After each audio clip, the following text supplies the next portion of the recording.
Ang kwentong ito ay hango sa totoong buhay. Karanasan ito ni Jonas. Taong 1995, Kabakan, Cotabato.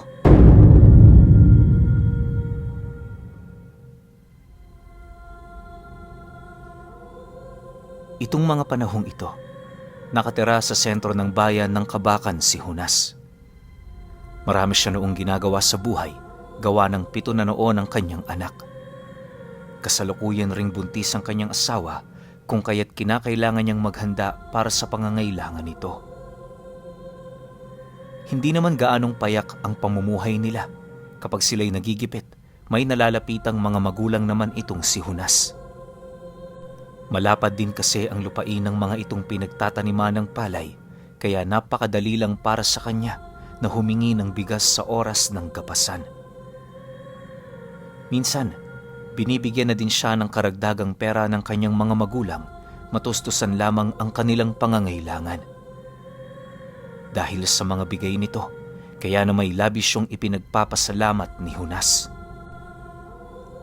Upang maipakita ang kanilang pagtatanaw ng utang na loob sa kanyang mga magulang, paminsan-minsan, kapag bakante ang oras nila, tumutungo sila roon para bumisita.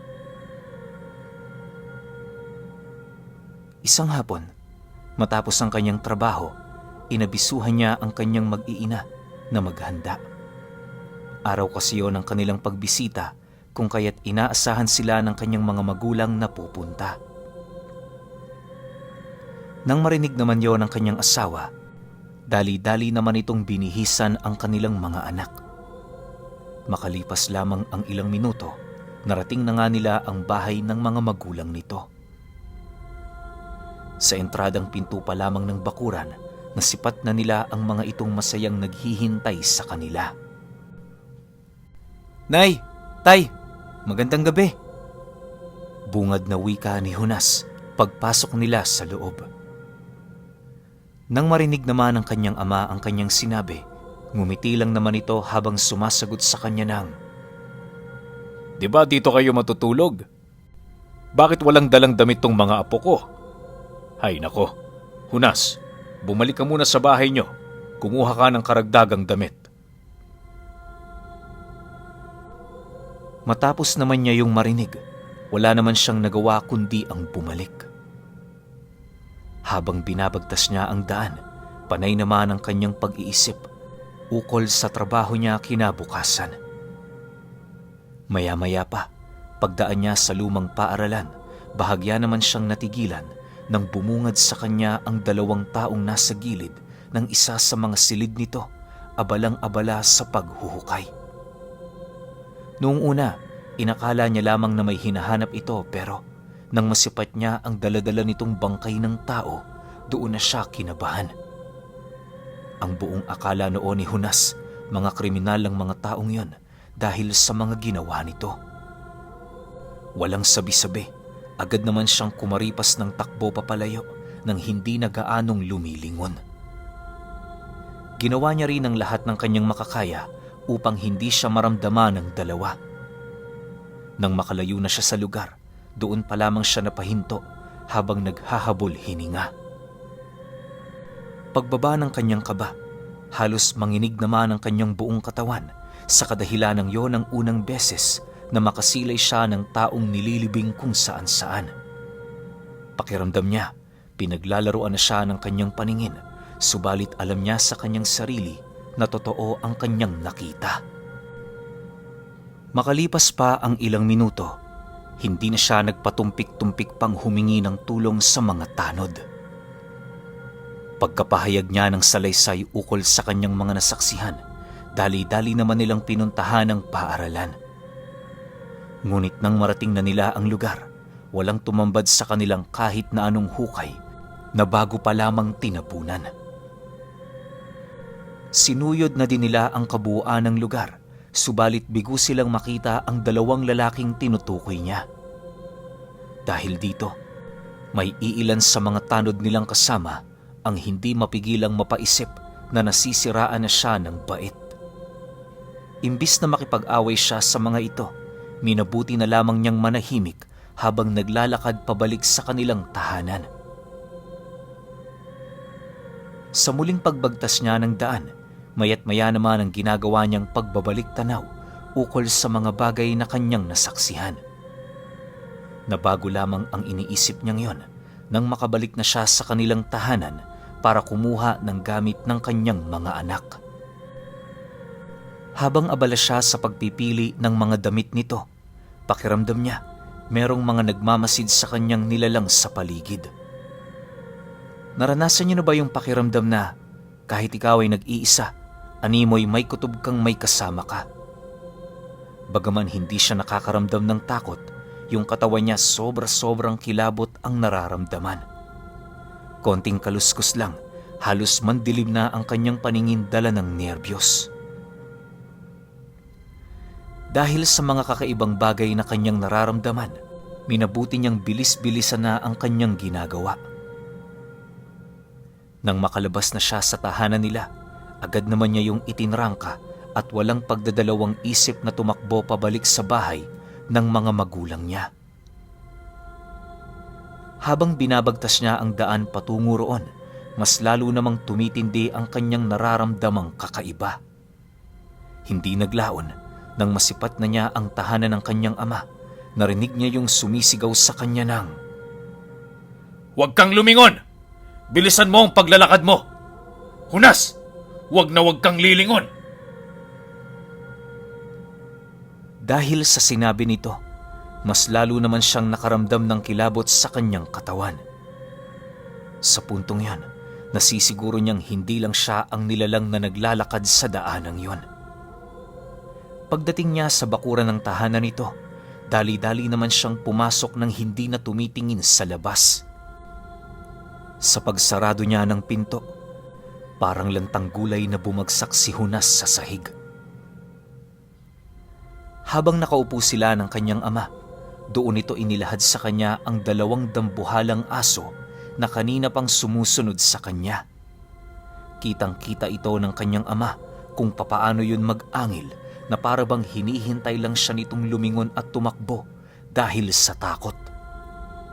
Matapos naman yung marinig ni Hunas, halos hindi naman siya makapagsalita sa kadahilan ng hindi niya mawari kung bakit siya sinusunda ng 2 nilalang.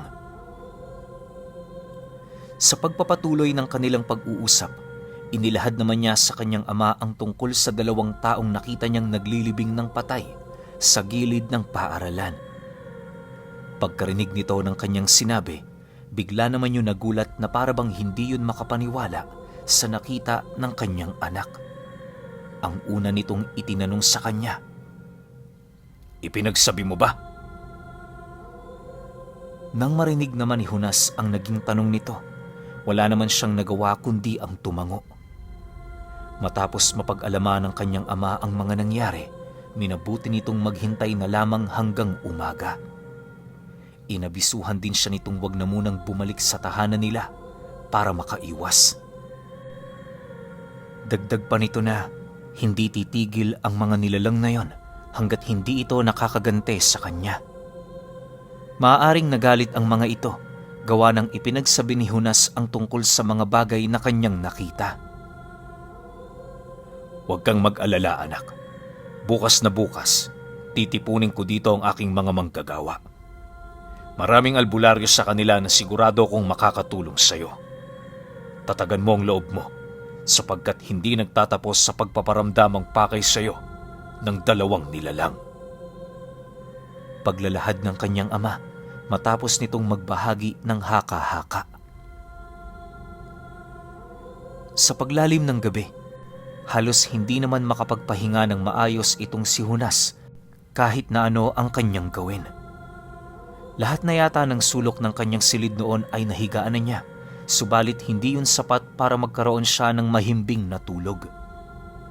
Tuwing ipinipikit niya ang kanyang mga mata, nadadapo siya sa kanilang bahay kung saan pinalilibutan siya ng mga maiitim na nilalang.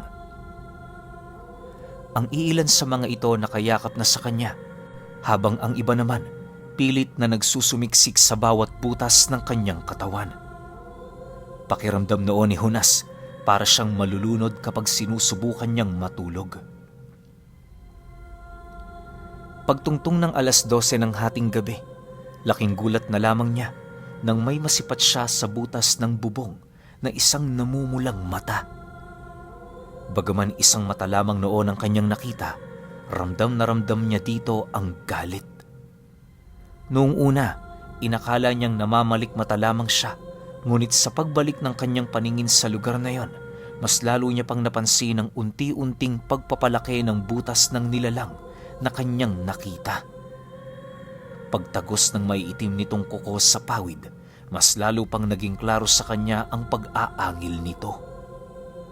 Marami din yung binabanggit na kataga na animoy nagpapatigas ng kanyang katawan. Hindi naglaon, wala nang nagawa si Hunas kundi ang manatiling nakahiga habang nakatingin sa taas. Makalipas pa ang ilang minuto, doon na unti-unting bumaba ang kulay lilang dila ng aswang at kasabay nito ang dahan-dahang pagtulo ng napakalapot nitong laway. Pagsilay ni Hunas na ilang pulgada na lamang ang lapit nito sa kanya. Sinubukan niya pa noong bumalikwas pero sadyang napakabigat ng pakiramdam niya. Bago pa man siya malapatan ng dilang yon, agad naman itong binawi ng aswang nang masipat nito ang paglapit ng ama ni Hunas habang nagmumura. Segundo lamang noon ang pagitan matapos bumalik ng dilang yon sa bunganga ng nilalang at kasabay nito ang pagrinig nila ng malalakas na pagkumpas ng pakpak nito sa himpapawid. Sa pagbalik ng katahimikan sa paligid, doon pa lamang nanumbalik ang lakas ng kanyang katawan. Lahat ng kanyang anak at mga kadugo nilang mahimbing nang natutulog, isa-isa ring nagising dahil sa ingay na ginawa ng kanyang ama. Bagaman marami ang nagtatanong kung ano ang nangyari, minabuti nilang manahimik nang sa gayoy hindi mangibabaw ang takot sa kanilang mga dugo. Sa pagsapit ng umaga, imbis nagagapas sana ang mga manggagawa ng kanyang ama, nagtipon-tipon ito sa labas ng bahay. Ang ginawa ng kanyang padre de pamilya, inihiwalay doon ang mga albularyong kakilala nito sa pangakong mabibigyan pa rin niyo ng ani kahit hindi nagtrabaho sa palayan. Ang mga manggagawa na manggagapas, pinangakuan nitong magkakaroon ng dagdag na kita dahil sa kanilang trabaho. Kumbaga, ordinaryong ani para sa mga albularyo, dagdag na kita naman para sa mga magtatrabaho. Amanos lang ito, sa kadahilanang kung iisipin, libre yung para sa mga albularyo. Matapos naman nilang mapagkasunduan ang mga bagay na yon, agad naman silang tumungo sa isang kubo na naroon sa gilid ng palayan. Doon nila ninais na mag-usap-usap nang sa gayoy masigurong walang makakarinig sa mga usaping kanilang ibabahagi. Habang nagsasalita noon ang kanyang ama, nanatiling nakikinig lang naman ang 5 albularyong pinagkakatiwalaan nito. Nang magawa na nitong malaman ang tungkol sa mga nangyari noong nagdaang gabi, sinubukan naman nilang pakinggan ang panig ni Hunas. Makalipas lamang ang ilang minuto, nang magawa na nilang malaman ang tungkol sa mga nasaksihan nito, doon na nabuo ang isang agam-agam ukol sa dahilan ng nagpaparamdam na mga aswang. Ayon sa isang albularyo, maaaring hindi nagugustuhan ng mga nilalang na yon na may makaalam sa mga bagay na kanilang ginagawa. Paniguradong nagalit din ang mga ito dahil sa ginawang pagsusumbong ni Hunas sa mga tanod. Inilahad din ito sa kanila ang tungkol sa 2 mag-asawang aswang na matagal nang gumagala sa kanilang lugar. Dahil sa dulas ng mga nilalang na yon, kung kaya't wala pang albularyo ang nagkaroon ng pagkakataon na makaharap ang mga ito. Sa oras kasi na matutunugan ng 2 na merong mga naghahanap sa kanila, kusa yung maglalaho. Palalamigin lang nito ang sitwasyon hanggang sa makaramdam na naman yon ng gutom. Parang mga sawa ang mga aswang na yon. Kalimitang pinapatay nila mga buntis. Kinukuha nila ang sanggol na nasa sinapupunan nito para kainin yon ng buo. Ang ina ng kalunos-lunos na sanggol, ililibing nila kung saan nila matipuhan. Maaring ang nakita mong bangkay noong gabi, isang ina na pinagkunan ng anak. Malakas ang sabulag ng pinaglilibingan ng ating mga kalaban. Para makita ang bangkay, kailangan muna itong mabasag. Hayaan mo, Hunas. Patototohanan ko sa iyo na hindi ka nagkakamali sa mga nakita mo. Wika ng albularyo. Sa pagsapit ng gabi, pasikreto nilang tinungo ang paaralan. Bago nila nilisan ang tahanan ng kanyang ama, sinigurado ng mga ito na armado ang bawat isa sa kanila. Si Hunas noon at ang kanyang ama, dala-dala ang mga talibong nilang may basbas ng mga albularyo.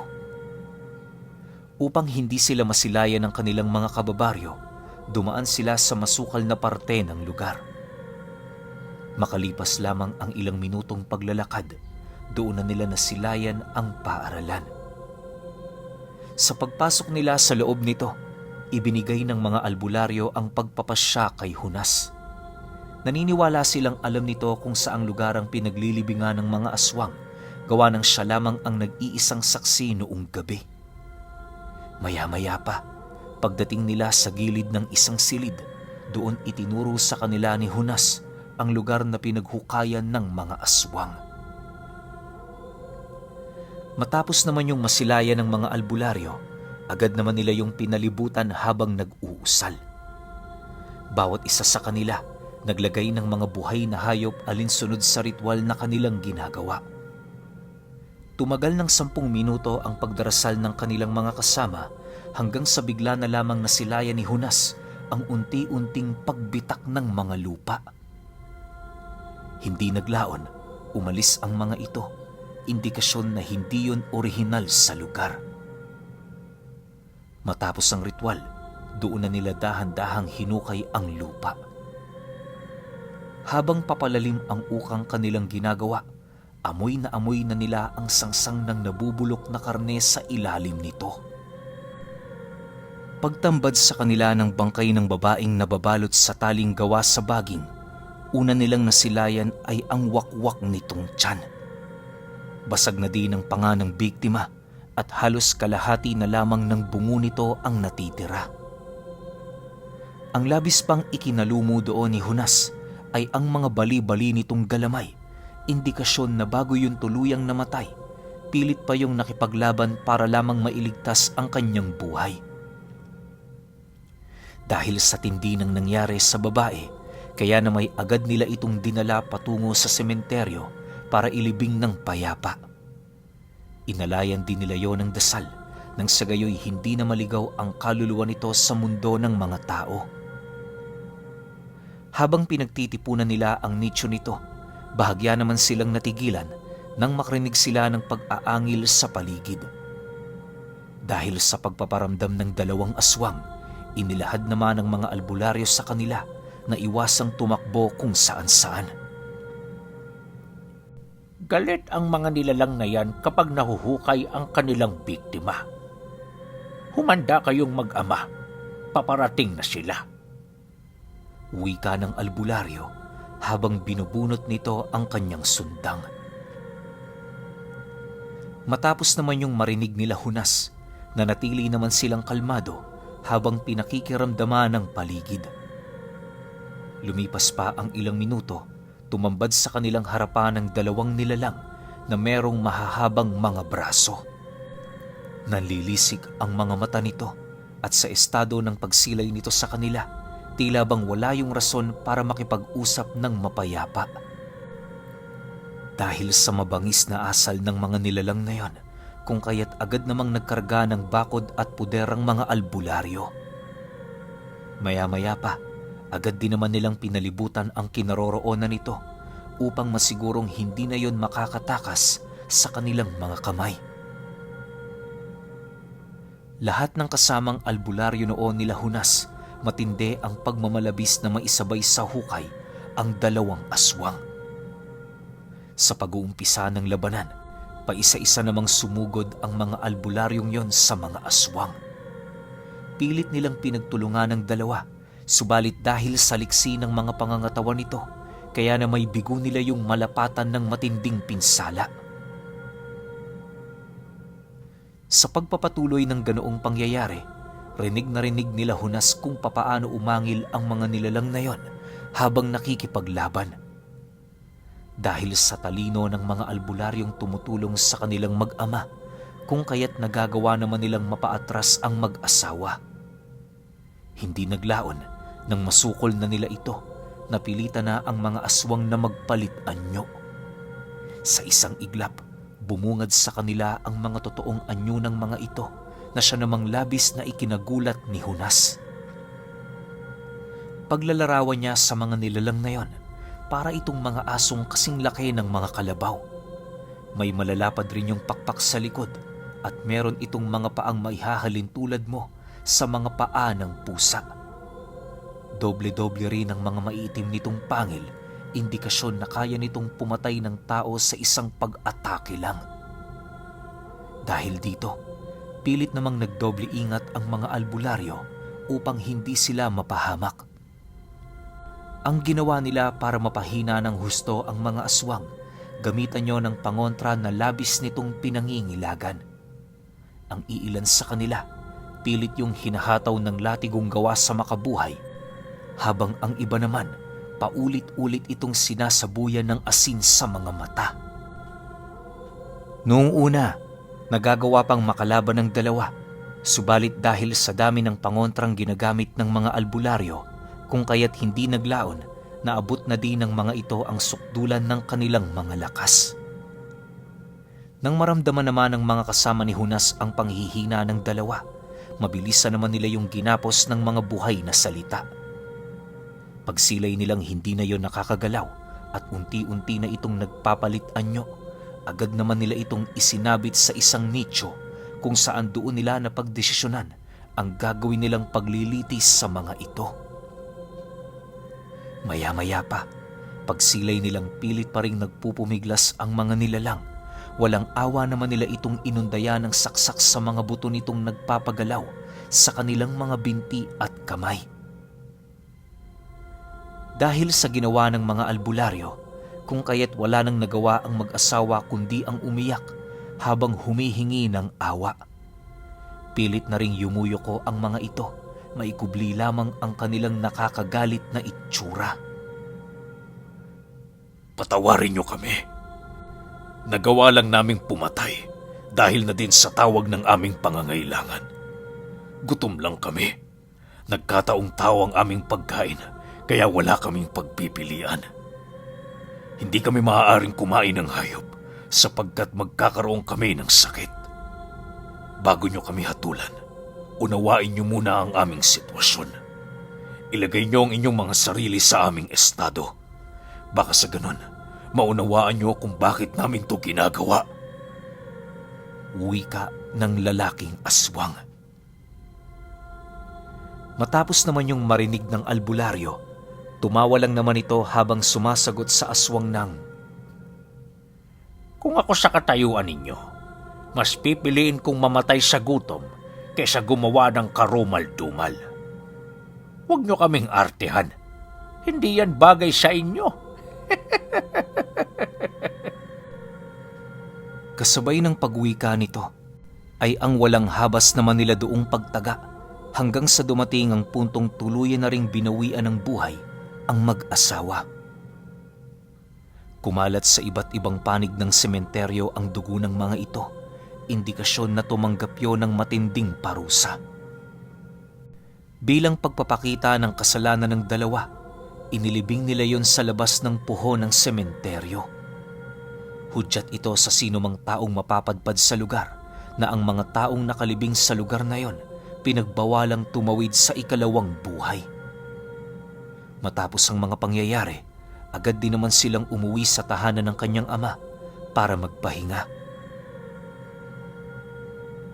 Sa paglipas ng mga araw, nagdesisyon si Hunas na lumipat ng bahay sa tabi ng mga magulang niya. Hindi naman siya nito pinagbawalan, gawa ng nais din ng kanyang ina na araw-araw makita ang mga apo nito. Alam niyo ba, Nang mawala na ang dalawang aswang na yon sa kanilang lugar, wala nang nabalita ang may nawala o bigla na lamang namatay dahil sa hindi pangkaraniwang karamdaman. Magpahanggang sa ngayon, patuloy pa ring sariwa sa kanyang isipan ang tungkol sa dalawang asawang na nakatikim ng paghatol ng albularyo. Hinding-hindi niya rin malilimutan na inilibing ang bangkay ng mag-asawang aswang sa puhon ng sementeryo.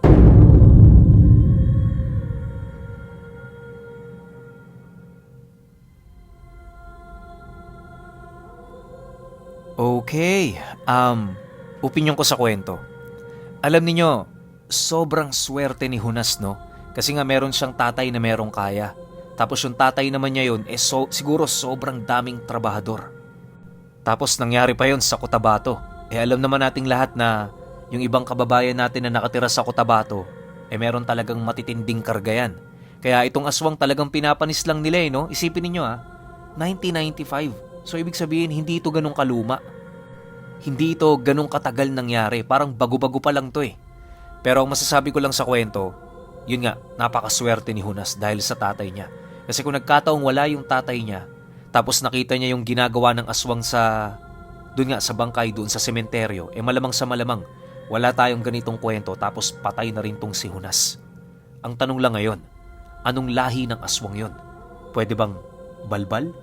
O pwede ring iba pang lahi na hindi pa natin natatalakay. Kasi ayaw nila na nahuhukay yung bangkay ng biktima nila. Parang medyo kakaiba yun Hindi ko rin kasi masabing balbal kasi ang kinakain nila sanggol. Tapos yung katawan ng nanay nililibing nila. So bakit kaya? Pwedeng pinapalakas yung kakayahan nila o nadaragdagan yung taon ng mga buhay nila. 'Di ba? Pero kayo, kung may opinyon kayo sa kwentong ito, comment nyo lang sa baba. Yun lang. Hanggang sa susunod na kwento. Salamat.